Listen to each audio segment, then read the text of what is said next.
Bonsoir à tous, merci de nous être fidèles. Tout de suite le sommaire de votre journal. Le bilan journalier du Covid-19, toujours 5641 cas et 77 décès pour gagner la bataille des chiffres et sortir de l'impasse. Le respect des mesures barrières, dont essentiellement le port du masque, s'impose absolument, un accessoire indispensable partout où l'on va pour se protéger et protéger les autres. Également au menu de votre journal, le développement socio-économique des provinces sud du royaume. Nous braquerons les projecteurs sur Smara. D'importants projets y ont été achevés. D'autres sont en cours de réalisation. Objectif, améliorer les conditions de vie des citoyens. Et puis en fin de journal, une immersion dans l'univers de Mohamed Rachdi. Les mots, ils s'en inspirent, ils s'en réjouissent, il en joue même à loisir.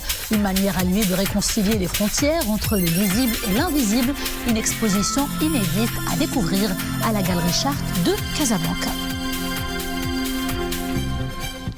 Bonsoir. Avant de développer ces titres, sachez que Sa Majesté le roi Mohammed VI a adressé un message de condoléances et de compassion à la famille de feu Dr Moulay Ahmed Al-Iraqi, décédé lundi dernier. En cette douloureuse circonstance, Sa Majesté le roi exprime aux membres de la famille du défunt et à sa grande famille politique et ses amis ses vives condoléances et sa sincère compassion suite à la disparition de l'un des grands hommes d'État qui ont consacré leur vie à servir leur patrie avec dévouement, abnégation, altruisme et solide attachement aux constantes des valeurs sacrées de la nation.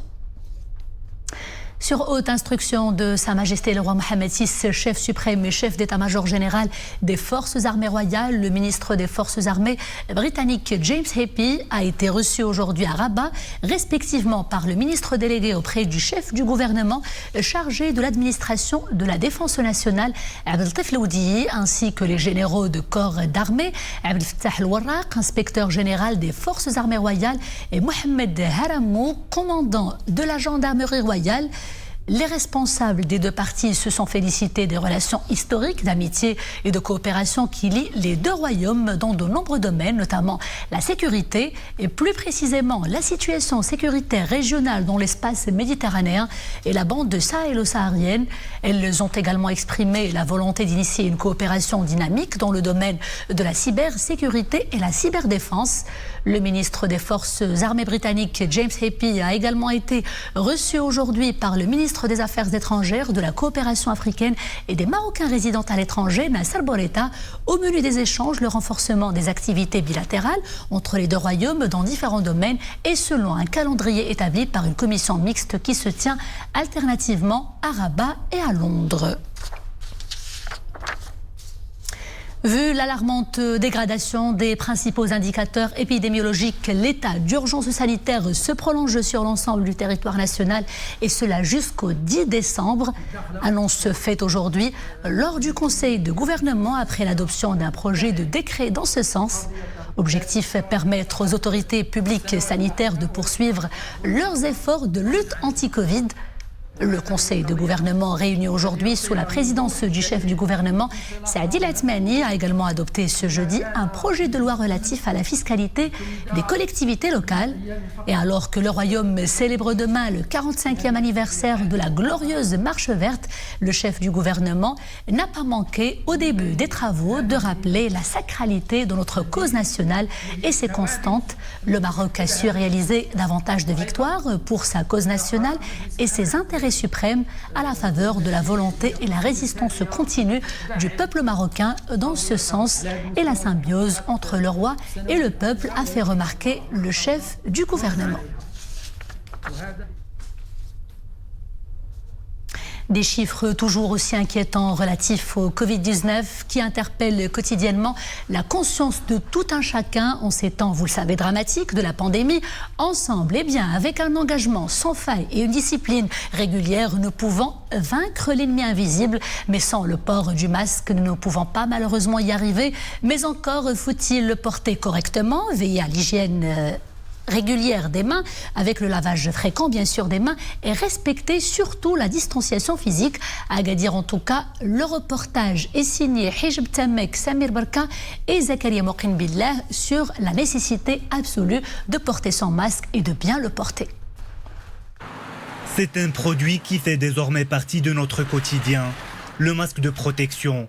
Dans la rue, au travail ou dans les transports publics, son port est obligatoire. Ce moyen de prévention est à même de protéger la personne et son entourage de l'infection au coronavirus.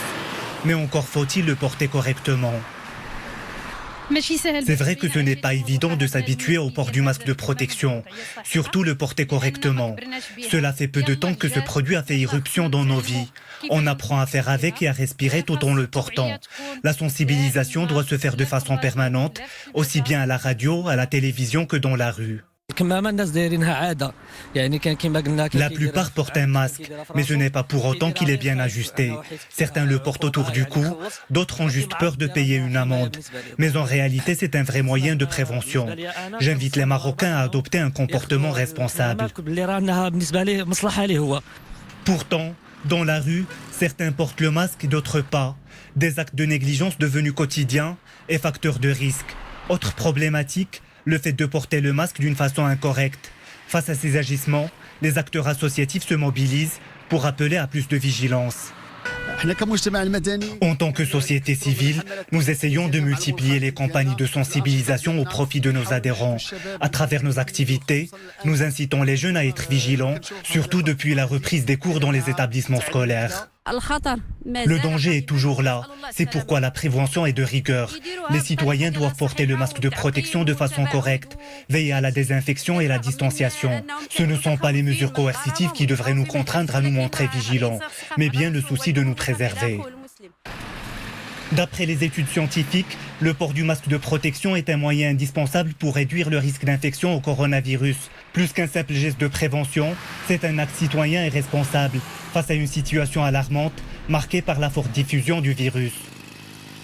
Et faisons à présent le point sur l'évolution des principaux indicateurs épidémiologiques chez nous. Eh bien, pendant ces dernières 24 heures, le bilan journalier du Covid annonce malheureusement 5 641 nouveaux cas confirmés, 77 décès et 3 329 rémissions. Le taux de létalité se maintient à 1,7% au moment où celui de guérison est de 81,8%. Les cas critiques et graves se chiffrent désormais à 874 cas, 80 de plus en 24 heures seulement. 68 patients sont sous intubation et 487 autres sont sous ventilation non invasive. La région Casablanca-Stats recense toujours le nombre le plus élevé de cas avec 2517 nouvelles infections suivies de Rabat Saleh Knetra avec 760 nouveaux cas et puis l'Oriental avec 701 cas recensés.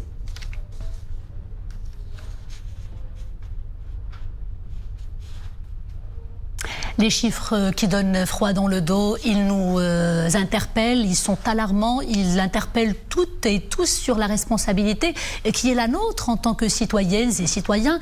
Plusieurs villes du royaume, vous le savez, sont désormais classées zone rouge et seul le respect, je le répète, des gestes barrières dont le port du masque peut nous protéger afin de sortir de l'ornière. Et pour en parler plus longuement, docteur Fatem Zahra Sqallil Husseini est avec nous. Docteur, je rappelle que vous êtes pneumologue. Merci d'avoir accepté notre invitation. Merci pour votre invitation. Alors docteur, nous venons de faire le point sur les chiffres, des chiffres qui font froid dans le dos. Nous le savons tous, ce n'est plus secret pour personne, le Covid-19, ça attaque plusieurs organes, dont malheureusement les poumons. C'est un virus qui est terrible et qui a changé notre façon de vivre, qui nous fait peur, qui inquiète. Docteur, on va s'attarder sur la question des poumons. Certaines personnes ne portent pas leur masque et mettent leur vie en danger, la vie des autres en danger. Vous, en tant que pneumologue, vous avez certainement soigné, examiné des personnes dans des cas sévères et critiques. Racontez-nous le calvaire. Quel a été votre ressenti devant ces personnes, toutes ces personnes qui souffrent le martyre, disons les choses telles qu'elles sont, docteur? Oui. Tout à fait. Donc malheureusement, depuis maintenant quelques semaines, on voit de plus en plus de cas graves de Covid. Comme vous avez bien dit, donc le corona peut toucher plusieurs organes, mais principalement le poumon. Et là, depuis quelques semaines, on voit des personnes qui viennent carrément en détresse respiratoire, en état de suffocation. Donc il faut savoir que les hôpitaux, que ce soit publics ou les cliniques privées, sont en saturation complète, que ce soit dans les unités d'hospitalisation ou bien dans les unités de soins intensifs et de réanimation.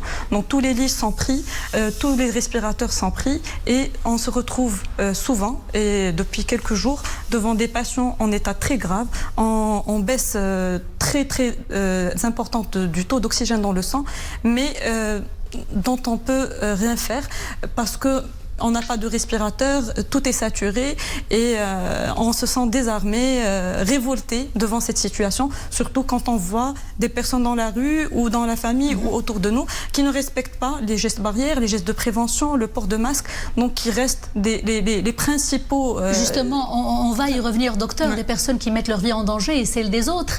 Ces personnes qui souffrent le martyre et dont vous avez parlé et que vous avez à soigner chaque jour, docteur, quelle est la tranche d'âge pour dire à nos téléspectateurs que les jeunes, que personne en fait n'est à l'abri? Tout à fait. Donc c'est vrai que les personnes âgées, les personnes qui ont des maladies chroniques ou des maladies graves sont plus exposées à ces cas, à ces situations de graves de la maladie.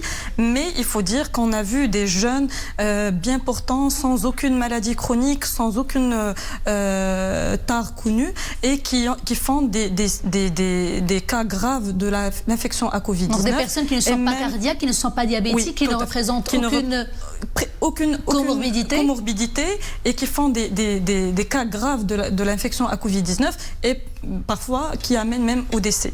Donc toutes les tranches d'âge, toutes les tranches sociales et toutes les personnes, c'est-à-dire de 0 à 99 ans, comme on dit, sont touchées de la même manière. Bon, c'est vrai que la fréquence chez les personnes âgées est plus importante, mais il y a aussi des jeunes qui ont... Donc la vie de chacun de nous peut basculer à tout moment, docteur. Et donc face à cela, il n'y a qu'un chemin qui s'offre à nous, c'est la protection, le masque, le port correct du masque, combiné bien sûr, il ne faut pas l'oublier, avec d'autres gestes barrières, la distanciation physique et l'hygiène, le lavage fréquent des mains, n'est-ce pas docteur? Tout à fait, tout à fait. Donc les mesures barrières sont le seul moyen pour lutter contre cette pandémie. Il n'y a pas de traitement efficace, il n'y a pas de vaccin, donc on n'a que la prévention pour lutter contre cette pandémie et c'est notre responsabilité à tous de respecter ces gestes barrières. Si on aime notre famille, notre entourage,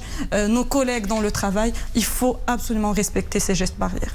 C'est une responsabilité qui incombe à chacun de nous, docteur. On va revenir également sur cette question du port du masque, la négligence, l'irresponsabilité de certains. Certaines personnes le font juste comme ça, parce qu'elles prennent les choses à la légère.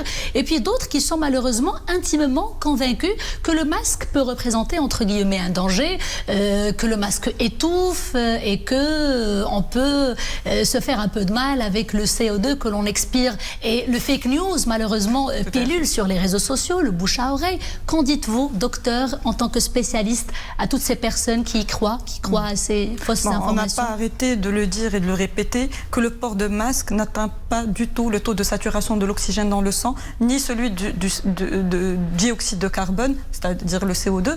Donc le port de masque, au contraire, il protège celui qui le porte, la personne qui est à côté, donc de cette contagion, mais ça n'atteint à aucun moment le taux de saturation ou d'oxygène ou du CO2 dans le sang. Répétons-le, le masque, ça ne peut qu'être bénéfique et salvateur, docteur. Il y a eu même des expériences qui ont été rapportées dans les réseaux sociaux en mettant le masque et en mesurant le taux d'oxygène donc avant et après le port du masque, et ça ne change absolument pas. Donc il faut le mettre en toute sécurité, il faut être rassuré. Donc par rapport à ça, aucun danger à mettre le masque. Docteur, l'hiver est là, les premières pluies sont tombées dans plusieurs villes du royaume. Nous l'avons dit tout à l'heure, l'état d'urgence sanitaire se prolonge sur tout le territoire national. Nous aurons donc, disons les choses comme ça, tendance à rester casaniers, à investir les lieux plutôt confinés. Ça implique un certain manque d'aération, ce qui représente d'un autre côté un véritable danger, n'est-ce pas, docteur? Alors d'un côté, c'est bien de rester chez soi, de se confiner pour éviter la contagion et la propagation de la maladie. Mais limiter les déplacements. Voilà, limiter les déplacements. Mais en même temps, il faut essayer d'aérer les pièces de vie, donc et éviter de rester à plusieurs personnes dans la même pièce, parce que dans cette situation, il y a le risque de contagion qui augmente. Et donc il faut aérer, il faut essayer d'aérer, essayer de rester au minimum possible loin, même dans la petite famille, essayer d'avoir une petite distanciation sociale de minimum 1 à 2 mètres. Et puisque vous évoquez, docteur, le cocon familial, certains experts parlent même du fait, la nécessité de porter le masque chez soi. Faut-il le faire vraiment? Alors on ne va pas dire que c'est une nécessité, mais c'est préférable de garder le masque même à la maison avec sa petite famille, puisque à l'état actuel, on a tous un contact positif quelque part. Donc, le cercle de contamination s'étend. Et on a tous un contact qui est positif. Et on est à risque de faire une infection à n'importe quel moment. Surtout que l'infection, elle passe par une période où le patient est asymptomatique, qui est porteur de virus, mais qui est asymptomatique et qui est contagieux même dans cette période. Donc pour protéger sa petite famille, donc surtout s'il y a des personnes âgées dans la maison, qui vivent dans la même maison. Donc il faut essayer de mettre le masque même dans la maison pour essayer... Et si l'on ressent les premiers symptômes, il faut carrément s'isoler, se faire dépister, docteur. Exactement, il faut se faire dépister, démarrer le traitement le plus tôt possible et bien s'isoler. Et très très brièvement, docteur, toujours en liaison avec la saison estivale, il y a le risque de la grippe saisonnière. Il faut aussi se protéger de la grippe saisonnière, surtout les personnes fragiles. Quelques conseils à nous prodiguer, très très brièvement, docteur. Alors pour la grippe saisonnière, qui est là tous les ans, donc il faut...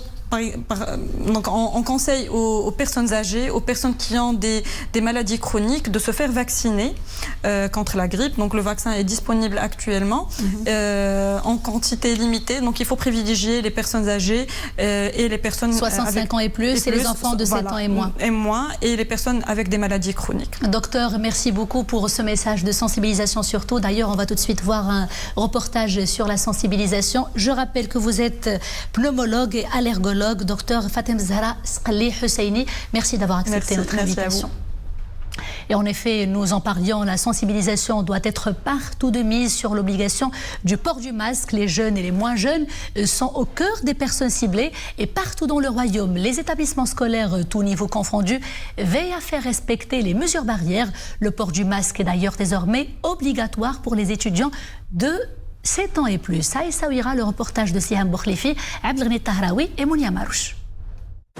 Peu importe qu'il soit chirurgical ou en tissu, dorénavant pas question d'aller à l'école sans son masque. Ces élèves de cette école primaire semblent habitués à cet accessoire de protection qui fait partie de leur quotidien.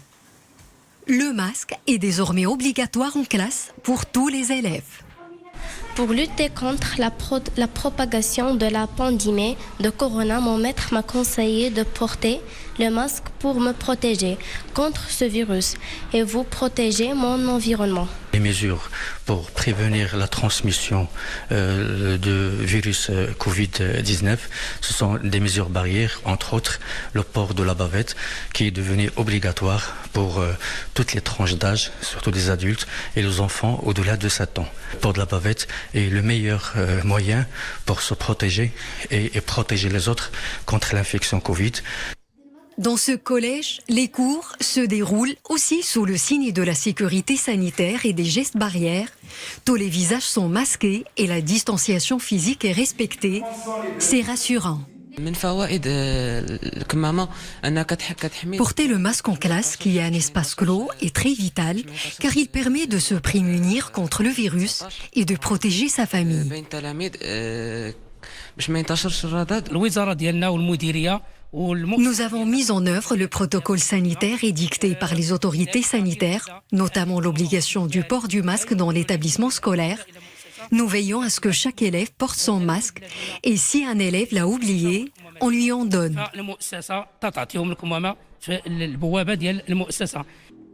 Et pour attirer l'attention des élèves sur le danger du Covid, Quelques affiches sont là pour le rappeler les comportements sanitaires à adopter. Smara vit au rythme d'immenses chantiers, des chantiers titanesques, des projets socio-économiques très grands qui animent la région depuis la récupération des provinces du sud du royaume.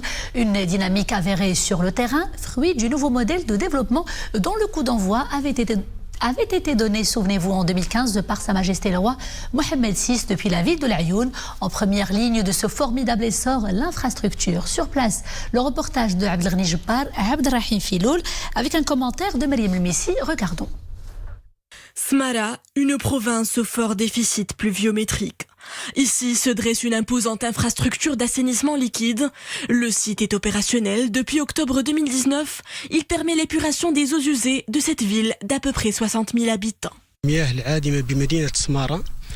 Grâce à cette installation écologique, nous pouvons traiter jusqu'à 4000 mètres cubes d'eau usée pour les réinjecter par la suite en milieu naturel, sans polluants. Comme cette station, les chantiers structurants foisonnent dans la province. Des investissements massifs y sont injectés. Répartis sur 4 tranches, ils sont pour la plupart dédiés à l'aménagement urbain. Dans ce lotissement résidentiel, par exemple, les travaux s'accélèrent. À terme, 826 habitations sortiront de terre pour le relogement des habitants des camps d'Al-Wahda. La première tranche, c'est le relogement des habitants, des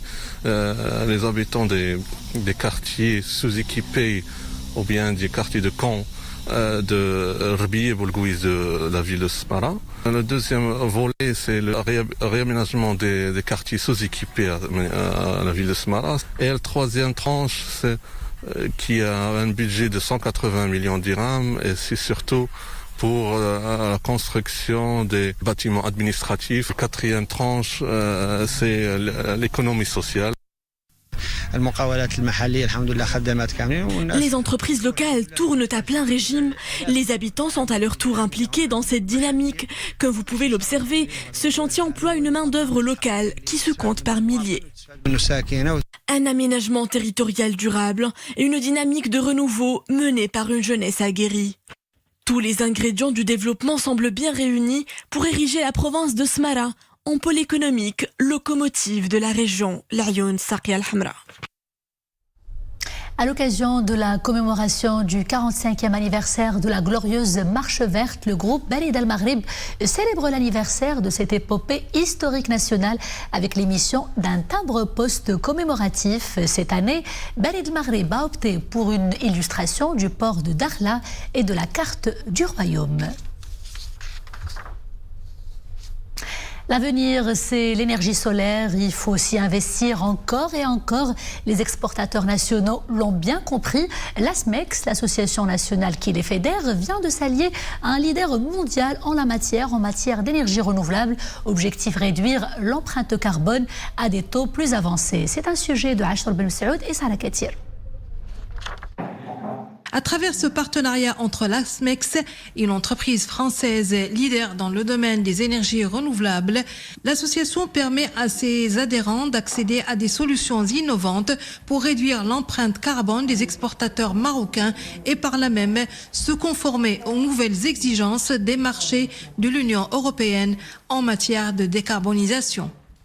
C'est une convention sur l'importance des énergies renouvelables et sur la transition énergétique. Et l'objectif, c'est d'accompagner les entreprises de l'ASMEX dans cette transition énergétique à travers nos savoir-faire. Et l'important, c'est qu'aujourd'hui, le sujet climatique fait plus débat.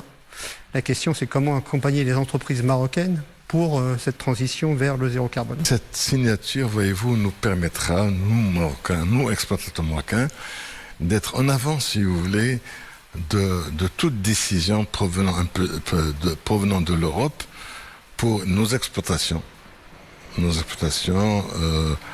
vers l'Europe et surtout vers la France. L'accord prévoit l'organisation conjointe d'actions de sensibilisation et de vulgarisation sur les énergies renouvelables et sur l'efficacité énergétique, mais aussi l'accompagnement des entreprises intéressées à travers des solutions innovantes, ce qui permettra d'améliorer leur empreinte carbone conformément au plan de relance industrielle du Maroc. Présidentielle américaine, la tension est toujours tangible dans la poignée des États clés qui pourraient, selon les premières estimations et les médias locaux, décider dès ce soir des résultats en faveur de Joe Biden. Le camp du président sortant Donald Trump crie d'ores et déjà, je cite, à la fraude électorale. Il a déjà lancé plusieurs actions en justice, notamment auprès de la Cour suprême. Ex-vice-président de Barack Obama, le candidat démocrate Joe Biden est visiblement proche de la victoire. Il ne lui reste en tout cas qu'un ou deux États pivots pour devenir le 46e président américain. Selon les deux cas de figure, il n'a plus besoin que de 6 grands électeurs pour atteindre le nombre requis, soit 270. Il pourrait les obtenir dans le Nevada, la Géorgie ou encore la Pennsylvanie. Mais pour le moment, il se retient de revendiquer la victoire. En revanche, il assure être certain de l'issue de ce scrutin. Il a également déclaré aujourd'hui que Washington rejoindrait l'accord sur le climat de Paris, dont les États-Unis sont officiellement sortis dès le premier jour de son éventuelle présidence. À travers le monde, à présent, les tristes chiffres de la pandémie qui s'accélèrent à une vitesse incroyable, c'est le cas de le dire. Le Covid a jusqu'ici fait plus d'1 million de morts. Pour ce qui est des nouvelles contaminations, les nouvelles statistiques parlent de plus de 48 millions de cas officiellement diagnostiqués, ou peut-être plus, car ce chiffre est sous-estimé, puisque certains pays ne testent que les cas graves. Les pays qui ont enregistré le plus de décès durant les dernières heures sont l'Inde, le Mexique et les États-Unis. Retour à l'actualité nationale et cap sur Zagora. La province regorge d'atouts touristiques, sauf que voilà, certains de ces sites historiques sont menacés de disparition. Et nous faisons référence à plusieurs kasbahs, des bâtisses empisées et qui témoignent d'un savoir-faire architectural ancestral et l'appel à être sauvé avant qu'il ne soit trop tard. Soumia Belhayachi, Hassan Meskour et Mounia Marouche pour le commentaire.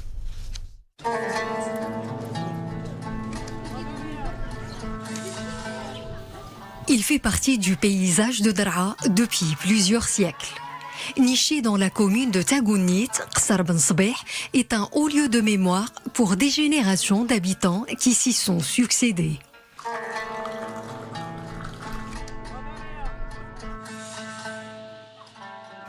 Aujourd'hui, ce patrimoine architectural est menacé d'effondrement, un danger pour les occupants des lieux et pour le patrimoine.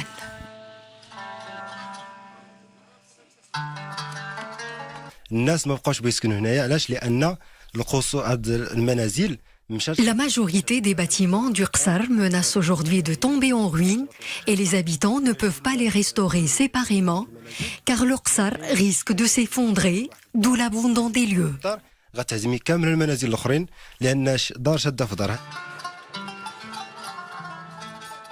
Kasbah Bouhmama, elle aussi, est dans un état de délabrement avancé.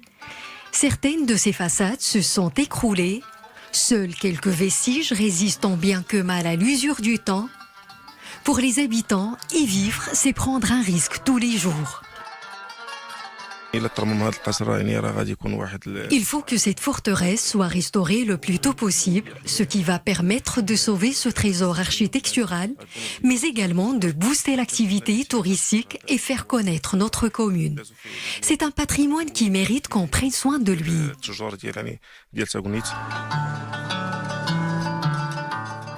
En attendant de retrouver leur lustre d'antan, 45 Qsar et Kasbah de la province de Zagora retiennent encore leur souffle.